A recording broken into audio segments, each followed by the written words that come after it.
پہلی دفعہ دکان پر لے گئے تو دلی کے کلچر اور قیمے کی باریکیوں پر روشنی ڈالتے ہوئے کباب کھانے کے ادب آداب اتنی تفصیل سے بتائے کہ ہم جیسے مارواڑی رانگڑ کی سمجھ میں بھی آ گیا کہ سلطنت ہاتھ سے کیسے نکلی۔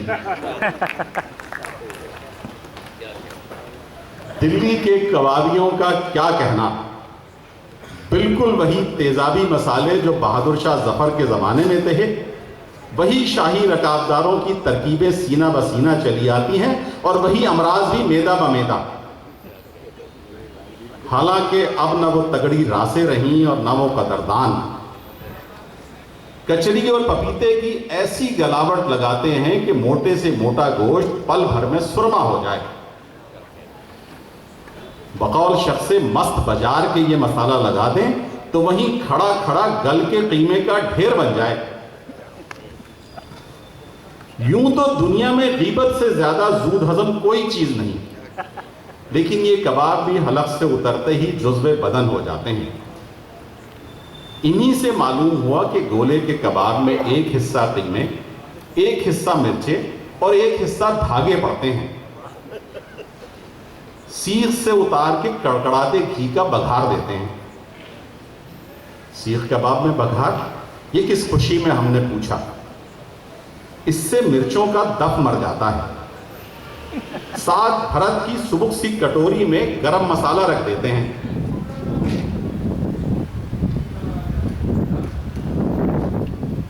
گرم مسالہ رکھ دیتے ہیں، پھر کبابوں میں بکری کا بھیجا اور الڑ بچھڑے کی نلیوں کا گودا علیحدہ سے ڈالتے ہیں۔ یہ کیوں؟ اس سے گرم مسالے اور جعفر جاوتری کا دف مر جاتا ہے۔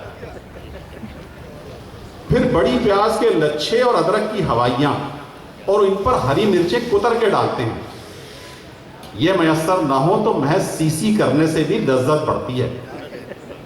خمیری نان کے ساتھ کھاتے وقت برف کا پانی خوب پینا چاہیے۔ کیوں؟ برف سے خمیری روٹی اور ہری مرچوں کا دف مرتا ہے، مسلح ہے۔ بعض نفاست پسند تو کبابوں پر تتیہ مرچ کی چٹنی چھڑک کر کھاتے ہیں، پھر حسب حیثیت دہی بڑے یا کلفی فالودے کی ڈاٹ لگاتے ہیں۔ کیوں؟ اس سے چٹنی کا دف مرتا ہے۔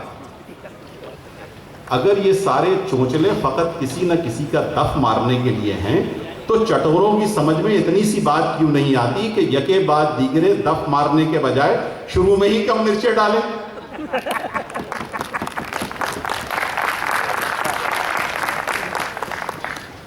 بعد ازاں اسی نقطہ راز کو پروفیسر قاضی عبدالقدوس ایم اے نے اپنے بغراتی انداز میں یوں ذہن نشیں کرایا کہ جوانی دیوانی کا دف بیوی سے مارا جاتا ہے، اور بیوی کا اولاد سے مارتے ہیں، اور اولاد کا سائنسی تعلیم سے۔ سائنسی تعلیم کا دف اپنے ہاتھ دینیات سے مارا جاتا ہے۔ ارے صاحب، دف کا مرنا کھیل نہیں، مرتے مرتے مرتا ہے۔ فاروقی صاحب ان لوگوں میں سے نہیں تھے جو دسترخوان کے بجائے سر آنکھوں پر بٹھاتے ہیں۔ انہیں کھانے سے زیادہ کھلانے میں مزہ آتا تھا۔ ہر لقمے کے ساتھ دہلوی دسترخوان کی نزاکتیں ذہن نشیں کراتے جاتے۔ ایک دن کہنے لگے کہ دلی میں تو جو شخص شیرمال اور تافتان میں فرق نہ کر سکے اسے کلچرڈ نہیں سمجھتے۔ یہ کون سی مشکل بات ہے؟ ہم نے کہا بتائیے کیا فرق ہوتا ہے؟ ایک زیادہ بدمزہ ہوتا ہے۔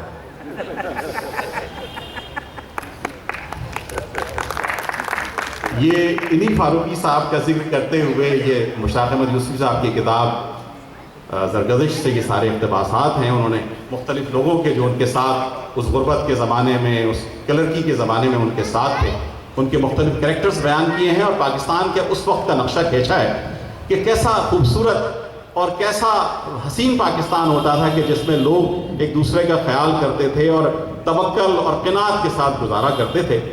یہ انہی فاروقی صاحب کا ذکر اب میں کر رہا ہوں، جو بالکل آخری ان کا سمجھ لیجئے کہ دوپہر کو فرش پر کھانا کھانے بیٹھتے تو بیوی اسی اجرک کی چنوری بنا کر مکھیاں جھلتی رہتی، روز صبح اسے دھو کر شام کے استعمال کے لیے سجل کر دیتی۔ بڑی بیٹی کی شادی طے ہوئی تو بینک سے 500 روپے قرض لیے، اور ایک دن شام کو شاداں فرحاں اپنی بٹیا کے جہیز کے سارے کپڑے اس میں باندھ کر دکھانے لائے۔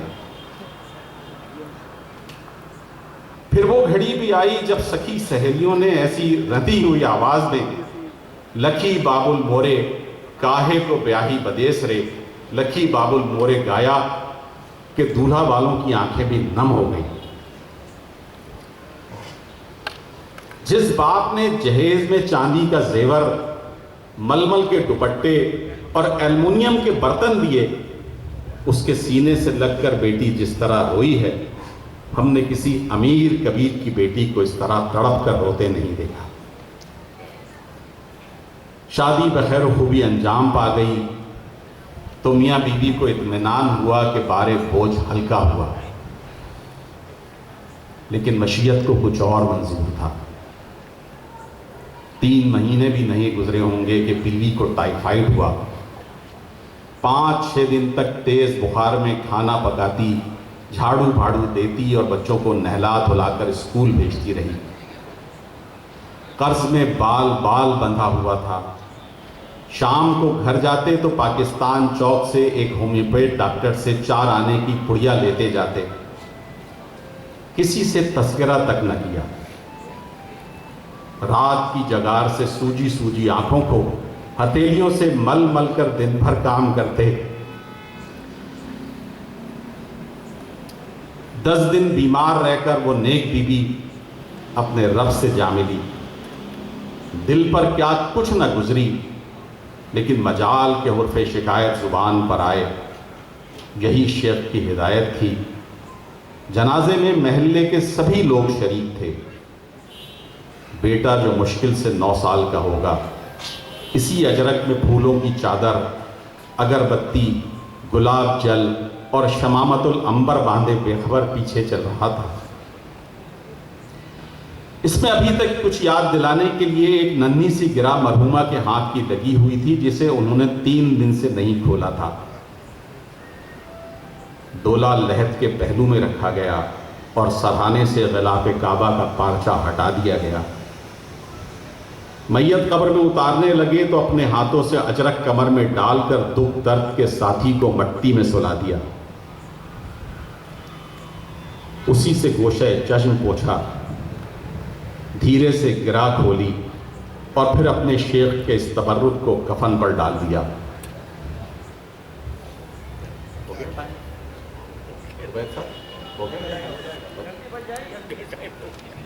جی بہت شکریہ شکیل خان صاحب، آپ کا ٹائم تو نہیں ہوا، آپ کے پہلے مرحلے کا ٹائم ہو گیا۔ آپ کا ٹائم تو اللہ تعالیٰ کو پتہ ہے کب ہوگا۔ تو یہ شکیل خان صاحب تھے جن سے آپ طنز و مزاح بھی سن رہے تھے۔